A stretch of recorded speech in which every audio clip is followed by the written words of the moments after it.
Welcome to Czerny stars. நம்ம எல்லாருக்கும் மீன்னா ரொம்பவே பிடிக்கும். அதுலேயும் மீன் ரோஸ்ட்டுனா ரொம்ப பிடிக்கும்.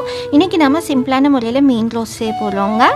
இதுக்கு நான் மீனை எடுத்து மஞ்சத்தூள் போட்டு கழுவி வச்சுருக்கேங்க. உங்களுக்கு என்ன மீன் கிடைக்குதோ வாங்கி நீங்கள் ஸ்லைஸ் பண்ணி வச்சுக்கலாம்.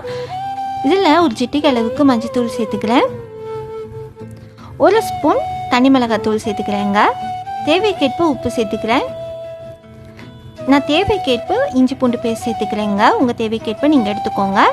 இப்போ இது எல்லாத்தையுமே நல்லா மிக்ஸ் பண்ணிடலாம். நம்ம எவ்வளோ தூரம் கையால் பிசைஞ்சு விடணுமோ அவ்வளோ தூரம் மீன் டேஸ்ட்டாக இருக்குங்க. இப்போ இதை நம்ம ஒரு அரை மணி நேரத்துக்கு அப்படியே ஊற விட்டுடலாம்.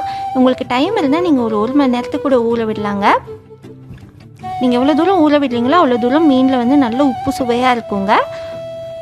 இப்போ தோசைக்கல் நல்லா காஞ்சிருக்கு. இந்த டைமில் நம்ம ஒரு ஸ்பூன் எண்ணெயை விட்டுக்கலாம். எண்ணெய் லைட்டாக காயிட்டும்.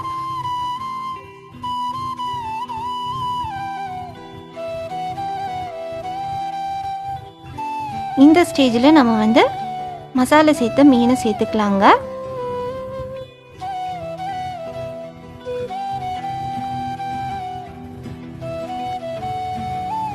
நான் என்னோட காரத்துக்கு ஏற்ப, அதுக்கப்புறமா என்னோட ஃப்ளேவருக்கு ஏற்ப தாங்க இஞ்சி பூண்டு பேஸ்ட், அதுக்கப்புறமா மிளகாத்தூள் எல்லாமே சேர்த்துருக்கேன். உங்களோட காரத்துக்கு ஏற்ப நீங்கள் எடுத்துக்கலாம்.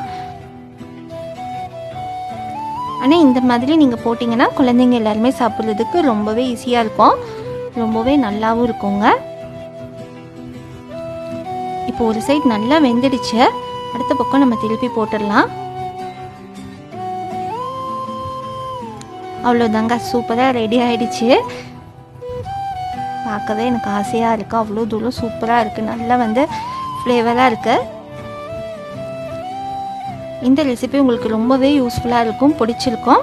இந்த ரெசிபி உங்களுக்கு பிடிச்சிருந்தால் லைக் பண்ணுங்கள், கமெண்ட் பண்ணுங்கள், ஷேர் பண்ணுங்கள், சப்ஸ்கிரைப் பண்ணுங்கள். மறக்காமல் பெல் ஐக்கானே கிளிக் பண்ணுங்கள். தேங்க்யூ ஃபார் வாட்சிங்.